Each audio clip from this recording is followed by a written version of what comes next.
তাদের নাম রাখা হয়েছে মুসলমান। আল্লাহ তাআলা কোরআনুল কারীমের মধ্যে বলেন, মিল্লাতা আবিকুম ইব্রাহিম হুয়া সাম্মাকুমুল মুসলিমিন। মুসলিম মিল্লাতের পিতা হলো ইব্রাহিম আলাইহিস সালাম। মুসলমান জাতির পিতা ইব্রাহিম আলাইহিস সালাম। উনি আমাদের নাম রেখেছেন মুসলমান। এখন বলেন তো, যেহেতু আমরা মুসলিম জাতি, এই মুসলিম জাতির আলাদা সভ্যতা সংস্কৃতি আছে না নাই? আছে। মুসলমানদের কৃষ্টি কালচার আছে। মুসলিম হিসাবে আমাদের করণীয় ছিল মুসলমানদের যেই কালচার, যেই সংস্কৃতি, এটাকে গুরুত্ব সহকারে লালন পালন করা এবং মান্য করা। যেমন মনে করেন, বিবাহ একটা সামাজিক অনুষ্ঠান। এই বিবাহটা সব ধর্মের মধ্যেই হয়। হিন্দু ধর্মের মধ্যেও হয়, বৌদ্ধ ধর্মের মধ্যেও হয়, খ্রিস্টান ধর্মের মধ্যেও হয়, মুসলিম ধর্মের মধ্যেও হয়। বলেন তো, হিন্দুরা তাদের বিবাহ অনুষ্ঠানে যত কিছু করতে পারবে, খ্রিস্টানেরা তাদের বিবাহ অনুষ্ঠানে যা করতে পারবে, বৌদ্ধরা তাদের বিবাহ অনুষ্ঠানে যা করতে পারবে, ওই একই বিবাহ অনুষ্ঠানে মুসলমানেরা কি সেগুলো করতে পারবে? পারবে না। কারণ মুসলমানদের একটা কালচার আছে, যে শরীয়ত বলে দিয়েছে বিবাহ অনুষ্ঠানে মুসলমান কি করতে পারবে আর কি করতে পারবে না। কিন্তু আফসোস, মুসলমানদের বিবাহের মধ্যে গিয়ে দেখা যায় বিবাহের মধ্যে মুসলমানদের কোনো কালচার নাই, সব অমুসলিমদের কালচারে ভরা।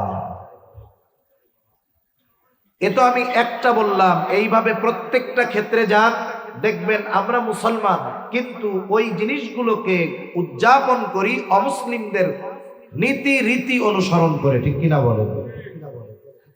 আমাদের পোশাকে, আমাদের কথায়, আমাদের চালচলনে, আমাদের স্বভাব চরিত্রে, আমাদের সমাজে, আমাদের দেশে, আমাদের প্রতিষ্ঠানে, সব জায়গায় মুসলিম কালচার, মুসলিম জাতির সংস্কৃতি কালচারকে বাদ দিয়ে প্রত্যেকটা জায়গায় অমুসলিমদের রীতি নীতি কালচার সভ্যতাকে ব্যাপকভাবে আমল করা হয়, কর্মে পরিণত করা হয়। ঠিক কিনা বলেন? যেমন আপনাদের এটা একটা প্রতিষ্ঠান, আমি এমনি উদাহরণ দিয়ে বলতেছি। আমাদের দেশে 92% মুসলমান। আমাদের শিক্ষা ব্যবস্থা, স্কুল হোক আর মাদ্রাসা হোক, এই জেনারেল শিক্ষায়ও যারা পড়াশোনা করে 92% মুসলমানের সন্তানেরাই পড়ালেখা করে। ঠিক না? উচিত ছিল মুসলিম হিসাবে প্রত্যেকটা শিক্ষা প্রতিষ্ঠানের শিক্ষা ব্যবস্থা এটা ইসলামের আলোকে গড়ে উঠবে। এর ফাউন্ডার হবে, ভিত্তি হবে ইসলামের উপরে। অথচ আফসোসের ব্যাপার, এই 92% মুসলমানের দেশে মুসলমানের সন্তানেরা যেখানে লেখাপড়া করে, ওই লেখাপড়াগুলোর ভিত্তি স্থাপন হচ্ছে নাস্তিক্যবাদ, সেকুলার আর বেঈমানের শিক্ষার উপরে। ঠিক কিনা বলেন? আজকে আমাদের প্রাইমারি স্কুলগুলো থেকেই আমাদের সন্তানদেরকে নাস্তিক্যবাদ আর ধর্মহীনতার দিকে ধাবিত করার অপচেষ্টা একটা সমাজ, একটা গোত্র, একটা গোষ্ঠী চালিয়ে যাচ্ছে। আফসোসের ব্যাপার হলো, ওই ঘৃণিত বিষয়গুলাকে আমরা শিক্ষা মনে করে গুরুত্ব সহকারে গ্রহণ করতেছি। আফসোস, এই গতিতে যদি চলতে থাকে তাহলে আমাদের পরিণতি বড় খারাপ হয়ে যাবে। এখন আসেন, একটা জাতিকে যদি ধ্বংস করতে হয়, ওই জাতির প্রথমত দুইটা জিনিসকে ধ্বংস করতে হয়। এক নাম্বার, ওই জাতির কালচার। এখন আমরা মুসলমান, আমাদের যেই সভ্যতা সংস্কৃতি কালচার থেকে আমরা অনেক দূরে। আমাদের পারিবারিক অনুষ্ঠান, রাষ্ট্রীয় অনুষ্ঠান, রাজনৈতিক অনুষ্ঠান, প্রাতিষ্ঠানিক অনুষ্ঠান, কোন জায়গায় ইসলামী সভ্যতা সংস্কৃতি কালচার নাই। বরং অমুসলিমদের কালচারে পুরোটাই ভরপুর। ঠিক কিনা বলেন? মনে করেন একটা কলেজ বা স্কুলের পুনর্মিলনী হবে, হাজার হাজার ছাত্র একত্রিত হয়েছে স্কুলে, যে এই দিন সকল ছাত্রদের পুনর্মিলনী, শুরু থেকে এই পর্যন্ত যারা এই প্রতিষ্ঠানে পড়েছে সকলে একত্রিত হবে। স্কুলগুলোর মধ্যে কি হয় দেখা যাবে, ওই দিন এই উদযাপন করবে যারা সবাই মুসলমানের সন্তান, কিন্তু দাওয়াত দিবে কাকে? হাটহাজারীর মুহতামিম সাহেব দাওয়াত দিব। দাওয়াত দিবে ঢাকা থেকে বড় ব্যান্ড শিল্পীকে, দাওয়াত দিবে এদেশের বড় সেলিব্রিটি যার মাধ্যমে লক্ষ তরুণ গোনার দিকে ধাবিত হচ্ছে তাকে, দাওয়াত দিবে যারা এসে নর্তকী নাচ দেখাবে তাদেরকে। পুনর্মিলনীতে সমস্যা ছিল না, এই অনুষ্ঠান নিয়ে আমার কোনো প্রশ্ন নাই, কথা নাই। সকলে একসাথে আসবে, দেখা হবে, কুশল বিনিময় হবে, ভালো ব্যাপার। মুসলমানের সন্তান যদি এই বিষয়টা এমন করত, এই পুনর্মিলনীতে পুরুষও আসবে, নারীরাও আসবে, নারীদের জন্য আলাদা ব্যবস্থা করলো, পুরুষের জন্য আলাদা। নারীরা পর্দার অন্তরালে থাকলো, পুরুষের সম্মুখীন হলো না, নারীদের সাথে যারা একসাথে পড়ছে দেখা হলো, কুশল বিনিময় হলো। ছেলে যারা তাদের দেখা হলো, কুশল বিনিময় হলো। আমরা একত্রিত হইলাম, কি করা যায়? আমরা এক কাজ করি, টাকা পয়সা উঠিয়ে এই গানের শিল্পীকে না এনে আমরা বাংলাদেশের দুইজন প্রখ্যাত কারি সাহেবকে নিয়ে আসি, যারা আমাদের কোরআনের তিলাওয়াত শুনিয়ে আমাদের হৃদয়কে শীতল করবে। সঙ্গীত শুনতে মন চায়, যারা সুস্থ সংস্কৃতির প্রচার প্রসারে ইসলামী সঙ্গীত, ধর্মীয় নাশিদ শোনায়, তাদের দুই একজনকে আমরা ইনভাইট করি। সর্বশেষ আমাদের কল্যাণ কামনায়, আমাদের ভবিষ্যৎ প্রজন্মের কল্যাণ কামনায়, আমাদের প্রতিষ্ঠানের কল্যাণ কামনায়, গোটা মানব সভ্যতা মুসলিম উম্মার কল্যাণ কামনায় দোয়া হবে। সর্বশেষ এই দোয়ার জন্য হাটহাজারীর মুহতামিম সাহেব দামাত বারাকাতুহুমুল আলিয়াকে দিয়ে দোয়া করে অনুষ্ঠানটা শেষ করে দেই। আমাকে বলেন তো, কোন স্কুল কলেজ ভার্সিটির এই পুনর্মিলনী অনুষ্ঠানে যেখানে 90% উপরে মুসলমানের সন্তান, আমি যেই পদ্ধতিতে বললাম এই পদ্ধতিতে কি কোন পুনর্মিলনী অনুষ্ঠান এই বাংলাদেশের কেউ কি কখনো করেছে? করে নাই। তার মানে বোঝা গেল এখানে ইসলামী সংস্কৃতি সভ্যতার কোনো অস্তিত্বই নাই, বরং পশ্চিমা কালচার, অমুসলিমদের কালচার, এটাকে গ্রহণ করে মুসলমানের সন্তানেরা তাদের সব ধরনের অনুষ্ঠান পরিচালনা করে। এটা বাস্তব যে মুসলমানদের থেকে মুসলমানদের যেই কালচার সংস্কৃতি এটা উঠায় নিয়ে গেছে তারা। এইবার আসেন দ্বিতীয় বিষয়, যার দ্বারা মুসলিম উম্মাহকে ধ্বংস করা যাবে, জাতিকে ধ্বংস করা যাবে, সেটা হলো ওই জাতির মৌলিক শিক্ষা ব্যবস্থাকে ধ্বংস করে দাও। বলেন তো, মুসলিম হিসাবে আমাদের জন্য জ্ঞান শিক্ষা করা জরুরি নাকি জরুরি না? জরুরি। আমাদের জন্য মূলত মুসলিম হিসাবে প্রত্যেকটা মুসলমানের জন্য দ্বীনি ইলম শিক্ষা করা এটা ফরজ। আমাকে একটু বলেন, বাংলাদেশের কোন স্কুল আছে, বাংলাদেশের কোন কলেজ আছে, বাংলাদেশের কোন ভার্সিটি আছে যেখানে মুসলমানের সন্তানদের মৌলিক তথা যেই পরিমাণ ইলমে দ্বীন শিক্ষা করা ফরজ? আমাকে একটু দেখান। সাধারণ প্রাইভেট বা নতুন ইসলামিক স্কুল ওগুলোর হিসাব আলাদা। সাধারণ যেই শিক্ষা ব্যবস্থা, আমাকে একটা প্রতিষ্ঠান দেখান হুজুর, এই স্কুলের মধ্যে স্পেশাল ভাবে গভর্নমেন্টের তরফ থেকে এই প্রাইমারি স্কুলে ফরজ পরিমাণ ইলমে দ্বীন শেখার ব্যবস্থা করা হয়েছে। আমি চ্যালেঞ্জ দিয়ে বলতে পারি, বাংলাদেশের একটা প্রাইমারি স্কুলে আপনি দেখাতে পারবেন না। তার মানে আমরা মুসলিম হিসাবে যেই শিক্ষা আমাদের জন্য ফরজ ছিল, সেই শিক্ষাই আমাদের সন্তানেরা যেই প্রতিষ্ঠানে পড়ে, মুসলমানের সন্তানদের যেই শিক্ষা করা অর্জন করা ফরজ ছিল, সেই শিক্ষা তো অর্জন করার কোনো ব্যবস্থাই নাই।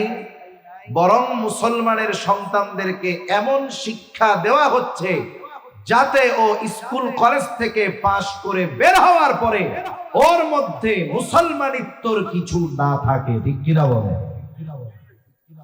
এভাবেই পাঠ্যপুস্তক প্রণয়ন করা হচ্ছে, এভাবেই পাঠ্যপুস্তক প্রণয়ন করা হচ্ছে, শিক্ষা ব্যবস্থাকে ঢেলে সাজানো হচ্ছে।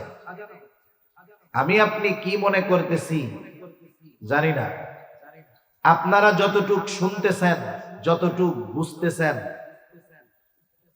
অবস্থা ওর চাইতে লক্ষ কোটি গুণ বেশি খারাপ। আমরা দেখতেছি শুধু উপরের কিছু বিষয়, কিন্তু অভ্যন্তরীণ পরিণতি কতটা খারাপ।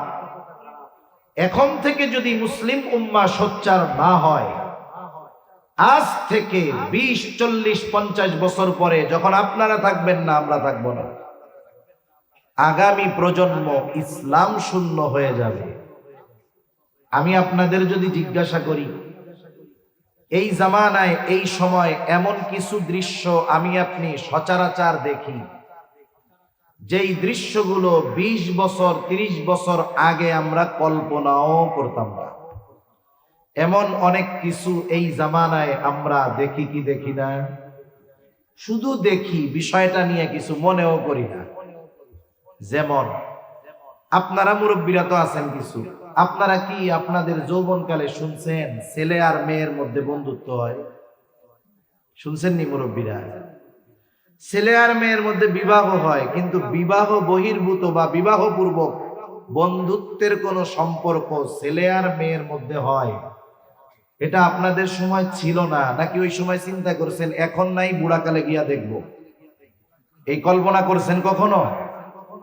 আপনারা চিন্তাও করেন নাই যে ছেলে আর মেয়ে বন্ধুত্ব হতে পারে। ওই সময়টা তো এমন ছিল, এমনিই যদি একটা ছেলে একটা মেয়ের সাথে প্রয়োজনীয় কোনো কথা বলতো, সমাজের মধ্যে শৃঙ্খলা এতটা ছিল, একটা ছেলে একটা মেয়ের সাথে এমনি প্রয়োজনে কথা বলছে, অপ্রয়োজনীয় কোনো কথা নয়। এই দৃশ্য যদি কেউ দেখতো, ওই মুরব্বী ওই ছেলে মেয়ে স্কুল থেকে বাড়ি ফেরার আগে ওই ছেলে মেয়ের বাড়িতে গিয়ে ওই মুরব্বী বলতো যে তোমার অমকের মেয়ের সাথে কথা বলতে দেখছি। মেয়ের বাড়িতে গিয়া বলতো তোমার মেয়েটাকে কিন্তু সতর্ক কইরো, অমকের ছেলের সাথে কথা বলতে দেখছি।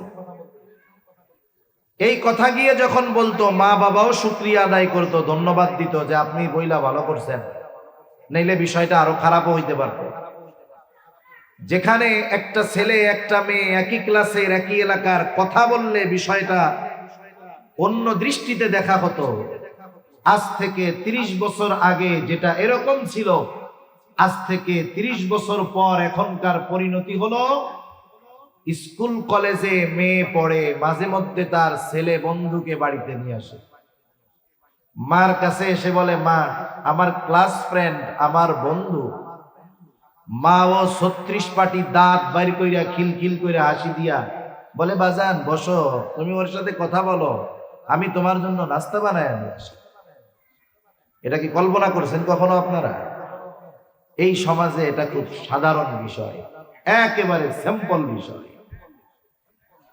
তাহলে চিন্তা করে দেখেন, আজ থেকে 30 বছর 20 বছর আগে যেটা কল্পনা করেন নাই, এটা অহরহ ঘটতেছে, কিছু চিন্তাও করেন না। এই ধারাবাহিকতায় যদি আগামী 30 বছরের পরিবর্তন ঘটে, তাহলে কি হতে পারে বলেন? কি হতে পারে ওটা আমিও কল্পনা করতে পারতেছি না, কিন্তু অবস্থা যে খুব খারাপ হবে এ ব্যাপারে কোনো সন্দেহ নাই। আর ওই খারাপ পরিবেশে বসবাস করবে আমাদের আগামী প্রজন্ম, আপনার সন্তান, আমার সন্তান, আপনাদের সন্তান। আমরা কেউ চাই না যে আমাদের সন্তানগুলোর ওই রকম খারাপ পরিণতি হোক, কেউ চায় না। সেজন্য এখন থেকেই এই খারাপির লাগাম টেনে ধরার দরকার। আমরা তো অনেক সময় মনে করি দ্বীনি ব্যাপারে, ইসলামের ব্যাপারে যখন কোনো আঘাত আসবে তখন এইটা উলামায়ে কেরামি শুধু বাধা প্রদান করবে, আমরা বসে বসে দেখব। বলেন তো, ঈমানের উপরে, ইসলামের উপরে যখন আঘাত আসবে, এই আঘাতের বিরুদ্ধে প্রতিবাদ শুধু উলামায়ে কেরামের করার দায়িত্ব নাকি সকল মুসলমানের জন্য দায়িত্ব? হতে পারে সাধারণ মানুষ দ্বীনি জ্ঞান কম থাকার কারণে, শরীয়তের গভীর জ্ঞান না থাকার কারণে গভীর ষড়যন্ত্র তারা অনুধাবন করতে পারবে না, বুঝতে পারবে না যে ষড়যন্ত্রটা কি হচ্ছে। কিন্তু উলামায়ে উম্মত, বিজ্ঞ উলামায়ে কেরাম যখন ওই ষড়যন্ত্র উপলব্ধি করে মুসলিম উম্মার সামনে ওই ষড়যন্ত্রের ব্যাপারে আলোচনা করবে, খবর দিবে, জানায়া দিবে, তখন তো মুসলিম উম্মার মানুষগুলোর উচিত ছিল নিজেরা নিজেদের ঈমান বাঁচানোর স্বার্থে, সন্তানদের ঈমান বাঁচানোর স্বার্থে, আগামী প্রজন্মকে ধ্বংসের হাত থেকে বাঁচানোর উদ্দেশ্যে সব মতের মানুষ এক হয়ে ওই ফিতনার বিরুদ্ধে, ষড়যন্ত্রের বিরুদ্ধে উলামায়ে কেরামের নেতৃত্বে দুর্বার আন্দোলন গড়ে তোলা। ঠিক কিনা বলেন? আমি যদি জিজ্ঞাসা করি, আপনারা তো হাটহাজারীর মুসলমান, আপনারা তো এখানে থাকেন, আপনারা আপনাদের মূল্যায়ন বা মর্যাদা, অবস্থান হয়তো নিজেরা বুঝেন না। হাতি যে এত বড়, বলেন তো হাতি কি দেখতে পারে? নিজে যে এত বড় হাতি, এটা কিন্তু হাতি জানে না। না জানার কারণ কি? হাতির বড় দুইটা কান আছে, এই কানের কারণে ও ওর নিজের বডি দেখতে পারে না। কিন্তু হাতি যে বিশাল বড়, আমরা দেখি কি দেখি না? দেখি। হাতি যদি জানতো আমি এত বড় আর আমার এত শক্তি, তাহলে হাতির পিঠে ওইটা চিকুন সিপসিপে লিকলিকে একটা ছেলে হাতিকে অর্ডার কইরা লাঠি দিয়া, বাড়ি দিয়া, যা মন চায় তা করাইতে পারত না। আপনারা তো হাটহাজারীর মুসলমান, গোটা দেশের মুসলমানেরা আপনাদের দিকে তাকায় থাকে যে বাংলাদেশে ইসলাম বিদ্বেষী এমন একটা বিষয় হচ্ছে, দেখি হাটহাজারী থেকে কি খবর আসে, তাদের অবস্থা কি, অবস্থান কি, আমরা একটু দেখি। এজন্য হাটহাজারী যখন প্রতিবাদ মুখর হয়, গোটা বাংলাদেশের মুসলমানেরা তখন ওই বিষয়ের প্রতিবাদের জন্য ফুসলে উঠে। ঠিক কিনা বলেন? এখন আমি আপনাদের বলি, একটা প্রাইমারি স্কুলের মাঠেই তো মাহফিলটা হইতেছে। এই প্রাইমারি স্কুল, এটা primary school, high school, primary school আছে না?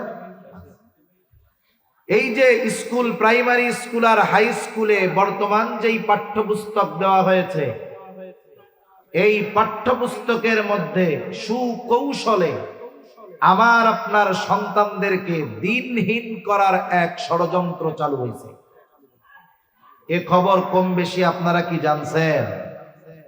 জানার পরে কি করছেন? দুই একজন একটু বলা হয় যে হুজুর, আমি তো একা কিছু করতে পারি নাই, আমার ছেলেটারে প্রাইমারি স্কুল থেকে নিয়ে মাদ্রাসায় ভর্তি করে দিয়েছি, তুই পান বেচা খাবি, তোর অফিসার হওয়ার দরকার নাই।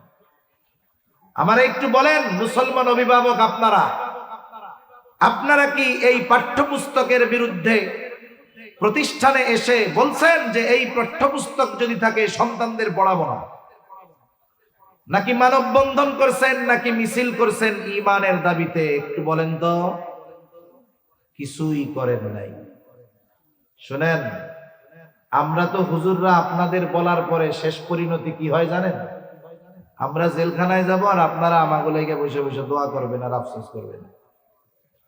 এটা হতো না যদি সাধারণ অভিভাবক, মুসলমান অভিভাবকেরা সম্মিলিতভাবে এই প্রতিবাদে অংশগ্রহণ করত, তাহলে এই দেশের প্রাইমারি লেভেল থেকে নিয়ে একেবারে শেষ পর্যন্ত শিক্ষা ব্যবস্থাকে ইসলামের আলোকেই সাজানো হতো। কিন্তু অভিভাবকদের ওই চিন্তা নাই।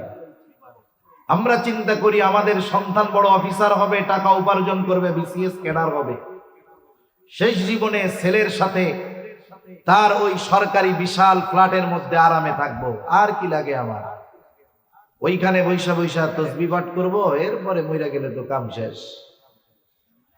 আপনি আমি যদি এই চিন্তা করে চুপ করে বসে থাকি, উলামায়ে উম্মতের জবান হয়তো নিস্তব্ধ করে দেওয়া হবে, সাথে সাথে আপনাদের পরিণতিও খারাপ হয়ে যাবে। কিন্তু আপনারা যদি এই ইস্যুগুলোকে কেন্দ্র করে উলামায়ে কেরামের নেতৃত্বে কে কোন দলের কে কোন মতের তা না দেখে ঈমানের দিকে খেয়াল করে এই বিষয়গুলোর ব্যাপারে প্রতিবাদ মুখর হয়ে উঠতেন, ওই জালেমরা চিন্তা করত উলামায়ে কেরাম একা নয়, এদেশের লক্ষ কোটি মুসলমান তাদের সাথে আছে। এই জন্য এই আলেমদের বিরুদ্ধে যদি কোনো ব্যবস্থা নেওয়া হয়, তাহলে এই উলামায়ে, এই সাধারণ মানুষেরা ঈমানের দাবিতে আন্দোলন করবে, আর এদেরকে আটকায় রাখা যাবে না। কিন্তু বাস্তবতা হলো, আমরা মনে মনে চিন্তা করি যা হয় হোক, আমি তো বেঁচে আছি আলহামদুলিল্লাহ। কিন্তু এই কাজ করে কতদিন টিকা যাবে? এজন্য প্রত্যেকের অবস্থান থেকে এই বিষয়গুলোর ব্যাপারে প্রতিবাদ এবং এই বিষয়গুলোর ব্যাপারে ব্যবস্থা নেওয়ার দরকার আছে না নাই? এখন আসেন, দ্বীনি শিক্ষা নিয়েই কয়েকটা কথা আপনাদের খেদমতে বলার ইচ্ছা করেছিলাম। আজানটা কয়টায় হবে ভাই? কি বললে ভালো হইতো। আজান 7:40 মেরে ফেলবেন আমারে। কয়টা?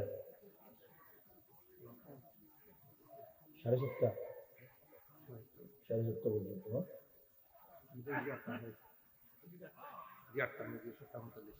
7:45 নামাজ, 7:30 পর্যন্ত করবো। এখন আসেন, একটা জাতিকে যদি ধ্বংস করতে হয়, তাহলে ওই জাতির কয়টা জিনিস ধ্বংস করতে হবে একটু জোরে বলেন তো? দুইটা জিনিস মনে রাখবেন। এগুলা শোনেন, আমি তো নিজেই সুর দিয়া ওয়াজ করি, আমাদের সুরেলা ওয়াজ শুনতে ভালো লাগে, এটা ঠিক। হয়তো আমি যদি একটু টান টুন সুর দিয়া কইতাম, আরো লোকজন এসে জড়ো হয়ে যেত।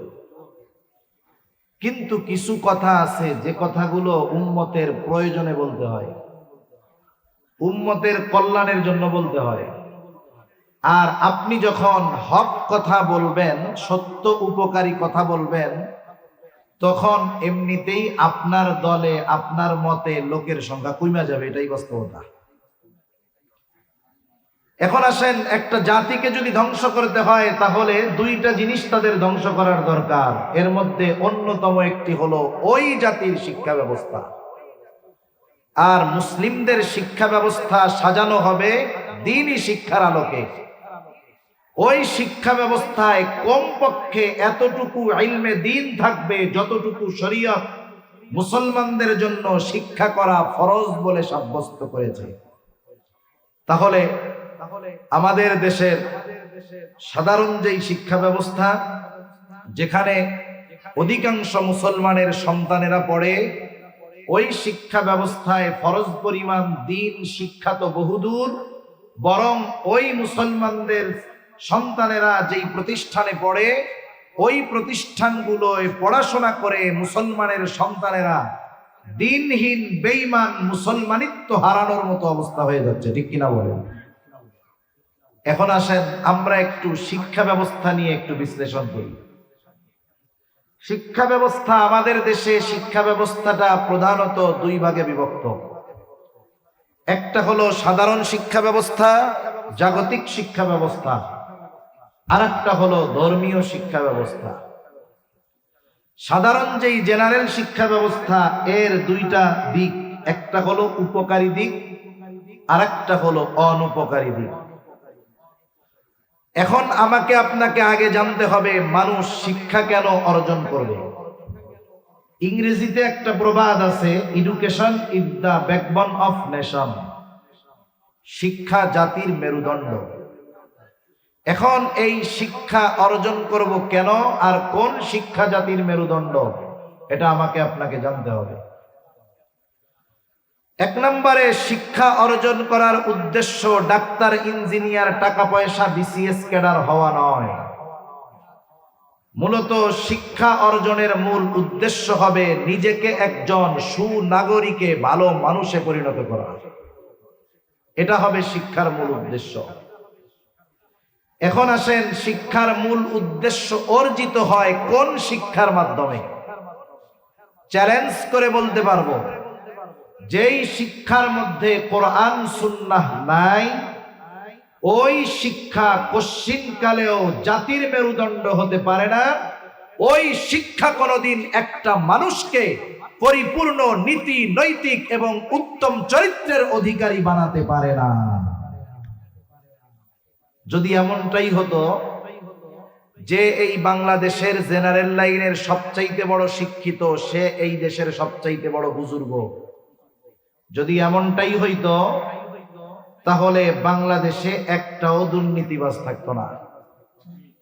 আমাদের বাংলাদেশে যারা বিভিন্ন মন্ত্রণালয়ে কর্মরত আছে, মন্ত্রী এমপিদের কথা বাদ দেন, ওইটা বলতেছি না, যারা মন্ত্রণালয়ের সচিব আছে, উপসচিব আছে, আপনারা অনেকেই জানেন এই সচিব উপসচিবদের এত সম্পদ দেশের বাইরে আছে যেটা আপনি কল্পনাও করতে পারবেন না। কেউ যদি এদেশের সচিব হওয়ার ইচ্ছা পোষণ করে তাহলে এই দেশের যেই জেনারেল শিক্ষা ব্যবস্থা, ওই শিক্ষা ব্যবস্থার সর্বোচ্চ পর্যায়ে তাকে উপনীত হতে হয়। আমরা সাধারণত এদেশের কারিকুলামে সর্বোচ্চ শিক্ষিত বলি তাকে যিনি একজন বিসিএস ক্যাডার। এরপরে যারা ডক্টরেট করে, এমফিল করে, ওগুলো আলাদা সাবজেক্ট।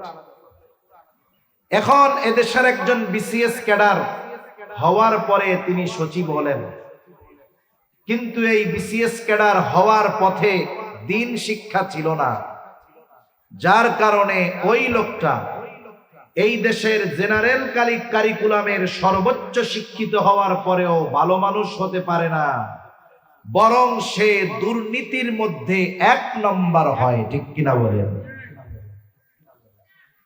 কিন্তু আপনি এদেশে এমনটা দেখাতে পারবেন না যে ধর্মীয় কারিকুলামে তথা মাদ্রাসায় পড়াশোনা করে, মাদ্রাসা বলতে আমি আলিয়া মাদ্রাসা বলতেছি না, কওমি মাদ্রাসায় লেখাপড়া করে হাফেজ হয়ে, মুফতি হয়ে, শাইখুল হাদিস হয়ে, মুহাদ্দিস হয়ে তথা ধর্মীয় শিক্ষা ব্যবস্থায় সর্বোচ্চ শিক্ষিত হবার পর ওই লোকটা কানাডার বেগমপাড়ায় 10টা বাড়ি করছে, অথবা সে কোটি কোটি টাকা দুর্নীতি করেছে, ধর্মীয় শিক্ষায় সর্বোচ্চ শিক্ষিত ব্যক্তির ব্যাপারে আল্লাহর কসম এই রকম একটা অভিযোগও দুনিয়া খুঁজে আমাকে দেখাতে পারবেন না।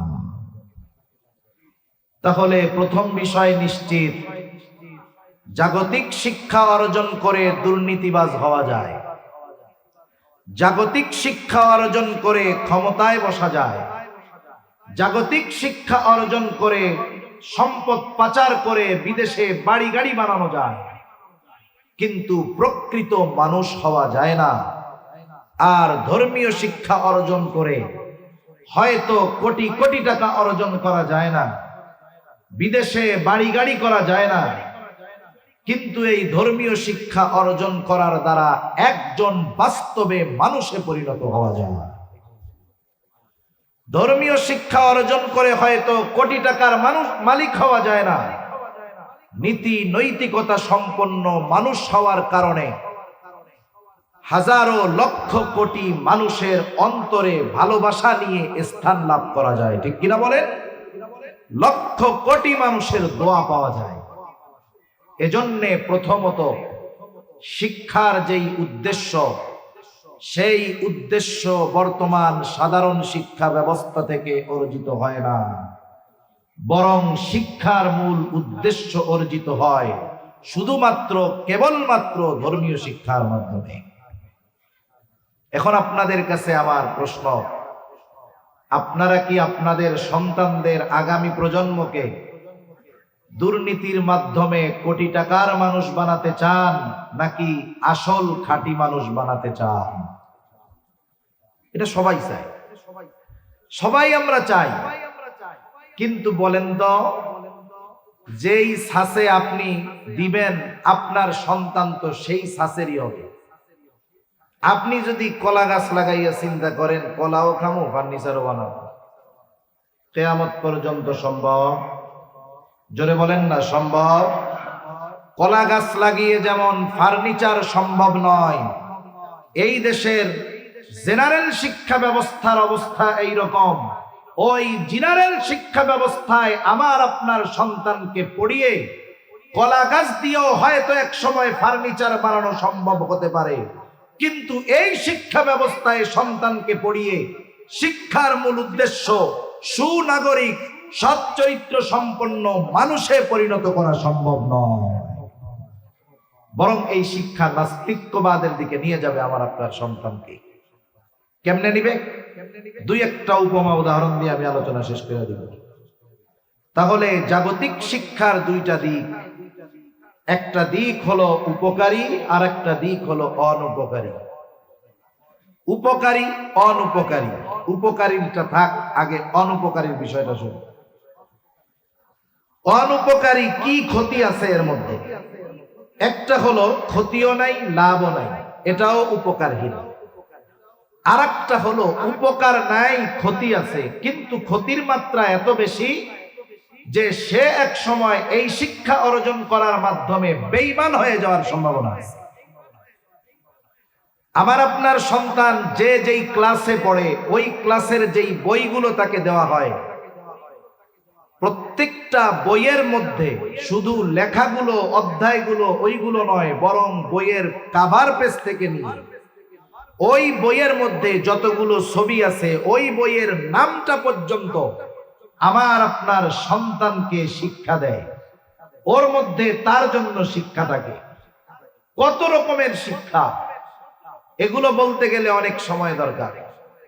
যেমন ক্লাস 3-তে যখন ইসলাম ও নৈতিক শিক্ষা নামে একটা বই দেওয়া হলো, বইয়ের কাভার পেজের পেছনের কাভার পেজের ভেতরের অংশে একটা দুর্গা মূর্তি ছবি দিয়ে দেওয়া হলো।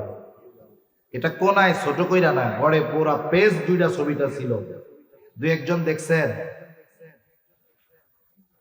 এই বইয়ের পেছনে যে দুর্গা মূর্তির ছবি দেওয়া হলো, এটা একটা দুইটা বইয়ে ভুলে আসছে তা নয়, অধিকাংশ বইয়ের মধ্যে এই ছবিটা আসছে। যখনই মুসলমানেরা দেখছে ইসলাম ও নৈতিক শিক্ষা বইয়ের কাভার পেজে এই ছবি, কিছুটা হলেও তো ঈমান মুসলমানের আছে, এইবার ফুসলে উঠছে। 24 ঘন্টার ব্যবধানে ওই বই আবার স্কুল থেকে ফেরত নেওয়া শুরু হয়ে গেছে। আপনারা মনে করতে পারেন হুজুর উঠায় তো নিল, আর তো দিবে না। না, এইটা দিয়া মূলত টেস্ট করছে যে আপনারা আমরা কি করি, আমাদের অবস্থাটা কি। একটু চুপ থাইকা দেখতেন, ওইটা কি উঠাইতো? জীবনে উঠাইতো। আর আপনারা যদি মনে করেন যে ওই ইচ্ছাকৃত ভুলটা এইবারই মনে হয় শেষ, না, এরা এইটা বারবার বারবার করবে, 15 বার করবে, 20 বার করবে, হয়তো ভুলগুলো অন্যভাবে করবে, এই ভুলটা করবে না, কিন্তু এই রকম অন্য ভুল ইচ্ছা করে করবে। এখন আমি আপনি যদি 10-12 বার প্রতিবাদ করার পরে চিন্তা করি, এটা তো প্রতিবার করে, প্রতিবাদ করে লাভ কি? ওদের উদ্দেশ্য তখনই হাসিল হবে। চুপ থাকবেন, ওইটা আর পরিবর্ধন সংযোজন বিয়োজন করবে না, ওইটা তখন কন্টিনিউ করা শুরু করবে। এজন্য এই রকম কোন বিষয় যখন আমার আপনার সামনে আসবে, ঈমানের দাবিতে এই বিষয়গুলোর বিরুদ্ধে আমাদেরকে প্রতিবাদ করতে হবে, ঠিক কিনা বলেন? এবার আসেন ইসলাম ও নৈতিক শিক্ষা, এটা সব ক্লাসেই তো আছে। এখন ইসলাম ও নৈতিক শিক্ষা, একটা সময় আমরাও প্রাইমারি স্কুলে পড়ছি, আমাদের সময় বইটার নাম ছিল ইসলাম শিক্ষা, এর আগে ছিল ইসলাম ধর্ম শিক্ষা। এক সময় ইসলাম ধর্ম শিক্ষা বাদ দিয়ে, ধর্ম বাদ দিয়ে শুধু ইসলাম শিক্ষা দেওয়া হলো। মনে রাখবেন, একটা বিষয়কে যদি বাদ দিতে হয়, ওই স্থানকে পরিপূর্ণ করার জন্য নতুন শব্দের প্রয়োজন হয়। আমাদের শিক্ষা ব্যবস্থাকে সেকুলার শিক্ষা ব্যবস্থা বানানোর অপচেষ্টা চলতেছে। সেকুলার বুঝেন তো? সেকুলার কারা? যাদের কোনো ধর্ম নাই, যাদের কোনো কি নাই, ধর্ম নাই। অথবা সে নিজের সব ধর্মের লোক কয়। আছে না আমাদের দেশে, গর্বের সাথে বলে আমি দেশে আসলে নামাজ পড়ি, আবার কলকাতায় গেলে পূজাও করি। আবার কতজন কয় যে মুসলমানের ঈমান এত দুর্বল না যে পূজা অর্চনা করলে সেই ঈমান নষ্ট হয়ে যাবে, ওই ঈমান আমাদের না। এ তো অন্য দেশের লোক কয় নাই, অন্য জেলার লোক বলে নাই। যেই জেলার লোক বলছে আপনারা সেই জেলার লোক। আমাদের বড় দুর্ভাগ্য যে তাকেই দেওয়া হয়েছে শিক্ষামন্ত্রীর দায়িত্ব। শেয়ালের কাছে যদি ওয়াজ কইরা আপনি মুরগি বর্গা রাখেন, শেয়াল কি চিন্তা করবে না হাটহাজারির বড় হুজুর এই মুরগিটা আমার কাছে আমানত রাখছে, এটারে আর খাওয়া যাবে না, ও তো বরকত মনে করে খাবে, যেটা আগে খাওয়ার দরকার। যেই ব্যক্তি ওই রকম কথা বলতে পারে তার হাতে যদি শিক্ষা ব্যবস্থার দায়িত্ব দেওয়া হয়, আল্লাহই জানে আমাদের এই সাধারণ শিক্ষা ব্যবস্থার কি করুণ পরিণতি আছে, আল্লাহই বলেন। এখন এই শিক্ষা ব্যবস্থাকে এমন ভাবে ঢেলে সাজানোর প্ল্যান করা হচ্ছে যেখানে কোনো ধর্ম থাকবে না। কিন্তু বাংলাদেশের মানুষ কিন্তু ধর্মপ্রাণ, নামাজ না পড়লেও ধর্মকে ভালোবাসে। এদেশ থেকে ধর্মীয় কৃষ্টি কালচার লেখা উঠায় দেওয়া কঠিন। এজন্য প্ল্যানিংটা আমি বলি আপনাদের, আপনারা বুঝবেন আশা করি। প্রথম বইয়ের নাম ছিল ইসলাম ধর্ম শিক্ষা। এরপরে ধর্ম শব্দটা বাদ দিয়ে দেওয়া হলো ইসলাম শিক্ষা। এই সময় কিন্তু মানুষ বুঝে নেই, মনে করেছে ইসলাম তো আছে। এখন বলেন তো, ওরা কি শিক্ষা ব্যবস্থায় ইসলাম রাখতে চায় নাকি বাদ দিতে চায়? হঠাৎ করে যদি বাদ দিয়ে দেয় আপনারা মাইনা নিবেন? নিবেন না। এই জন্য প্ল্যানিং করলো, একটাকে যদি বাদ দিতে হয় ওর বিকল্প আর একটা দাঁড়া করাইতে হবে। একটারে বাদ দিতে হইলে ওর বিকল্প দাঁড়া করাইতে হবে। এমন একটা শব্দকে খুঁজে বের করতে হবে যেই শব্দটা ব্যবহার করলে সব ধর্মের বিষয়টা ওর মধ্যে চলে আসবে, শুধু ইসলাম বুঝাবে এমন শব্দ না। এরা এটা চিন্তা ভাবনা কইরা ইসলাম শিক্ষা বইয়ের নাম দিল ইসলাম ও নৈতিক শিক্ষা। ইসলাম ও নৈতিক শিক্ষা। আমি আপনাদের জিজ্ঞাসা করি, বলেন তো ইসলাম কি নৈতিকতার শিক্ষা দেয়? দেয় না? নিঃসন্দেহে দেয়। কেউ যদি বলে ইসলামের মধ্যে নীতি নৈতিকতা নাই, আমি বলবো ও বেঈমান, কোনো সন্দেহ নেই। একমাত্র ইসলামই মানুষকে পরিপূর্ণ নীতি নৈতিকতার শিক্ষা দিয়েছে, যা দুনিয়ার অন্য কোন দর্শন, ধর্ম, মতবাদ, মতদর্শন দিতে পারে নাই। তাহলে ইসলামের মধ্যে যদি নৈতিকতা থাকেই, তাইলে আলাদা করে উল্লেখ করার কারণ কি? উল্লেখ করার উদ্দেশ্য যেটা, উদ্দেশ্যটা হলো, এক সময় ছিল ইসলাম ধর্ম শিক্ষা, ধর্মবাদ দিয়ে আছে শুধু ইসলাম শিক্ষা। এখন নতুন করে যোগ করা হলো ইসলাম ও নৈতিক শিক্ষা। আপনি চুপ কইরা থাকেন, লেখা রাখতে পারেন 20 বছর পরে এই বইয়ের মধ্যে ইসলাম শব্দকে বাদ দিয়ে শুধু নাম থাকবে নৈতিক শিক্ষা। নৈতিক শিক্ষা নাম দিয়ে ওই বইটার মধ্যে সব ধর্মের নৈতিক কথাগুলো ঢুকাইয়া মুসলমানের সন্তানদেরকে সেকুলার শিক্ষা ব্যবস্থার দিকে এবং সেকুলার বানানোর জন্য অনেক দিকে আগায় দিবে, অনেক অগ্রসর করে দিবে। তার মানে ওই সময় কি হবে, ইসলাম যখন শব্দটা বাদ যাবে, বইয়ের মধ্য থেকে ইসলাম বিষয়গুলোও বাদ যাবে। ইসলাম বাদ দিয়ে শুধু নৈতিকতা শব্দ ব্যবহার করে শিক্ষা ব্যবস্থা থেকে ইসলামকে উৎখাত করার অপচেষ্টা এরা চালিয়ে যাবে। অন্যান্য সাবজেক্টে তো ইসলাম নাই, একটা বইয়ে আছে, এইটা বাদ দিতে পারলে এদের উদ্দেশ্য মোটামুটি হাসিল হয়ে গেল। এখন বলেন, জেনারেল কারিকুলামের শিক্ষা ব্যবস্থার যেই অবস্থা, ওইখানে যদি এই ধারায় চলতে থাকে, মুসলমানদের সন্তানদের ইসলাম থাকার সুযোগ আছে? আসলে সব কথা এক মজলিসে বলার মতো সুযোগও হয় না, সময়ও হয় না। অবস্থাও হয় না। একটা দুইটা কথা আপনাদের খেদমতে শুধু বললাম। আলিয়া মাদ্রাসার অবস্থা কি বলবো আর।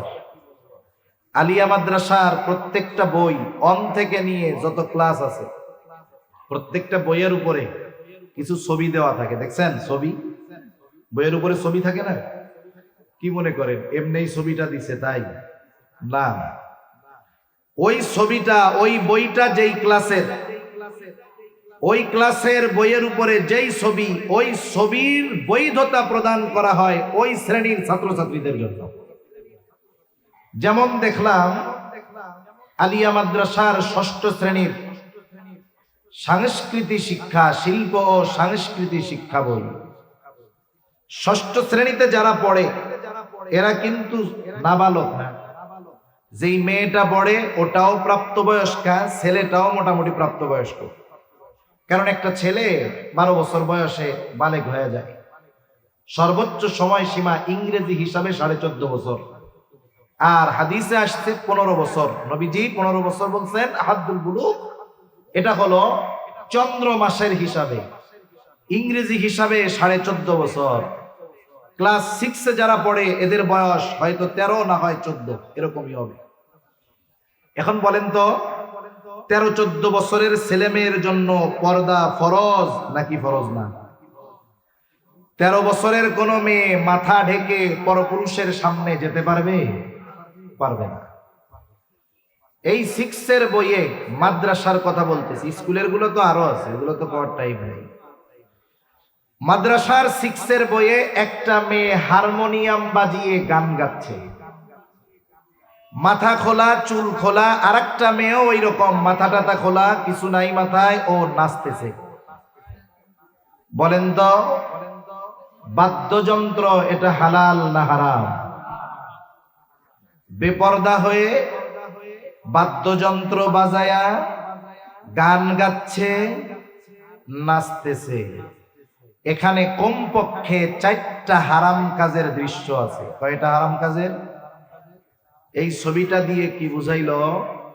বুঝাইল এই ষষ্ঠ শ্রেণীর ছেলে মেয়েরা, তোমরা যদি হারমোনিয়াম বাজায়া, এতে তোমাদের কোনো অপরাধ না। এই ছবির দ্বারা আমার আপনার সন্তানের মেজাজ, মস্তিষ্কে এইগুলো ঢুকিয়ে দেওয়া হচ্ছে। বলেন এই ধারাবাহিকতায় যদি শিক্ষা ব্যবস্থা চলতে থাকে তাহলে আজ থেকে 30 বছর পরে মুসলিম সভ্যতা, এই মুসলিম সমাজ কি অবস্থা হবে আপনারা নিজেরা একটু চিন্তা করবেন। এবং শিক্ষার মূল উদ্দেশ্য যদি হয় আপনি আপনার সন্তানকে সুনাগরিকে পরিণত করবেন, আল্লাহর কসম প্রকৃত সহি দ্বীন শিক্ষার মার্কাজ মাদ্রাসা ছাড়া, দ্বীন শিক্ষা ছাড়া একজন মানুষকে পরিপূর্ণ নীতি নৈতিকতা এবং সুনাগরিকে পরিণত করা সম্ভব নয়। আল্লাহ সুবহানাহু ওয়া তাআলা আমাদের সবাইকে কথাগুলো হৃদয় দিয়ে উপলব্ধ করার, বুঝবার তৌফিক দান করুন। সকলে বলি আমিন। ওয়া আখিরু দাওয়ানা আনিল হামদুলিল্লাহি রাব্বিল আলামিন। আসসালামু আলাইকুম ওয়া রাহমাতুল্লাহি ওয়া বারাকাতুহু।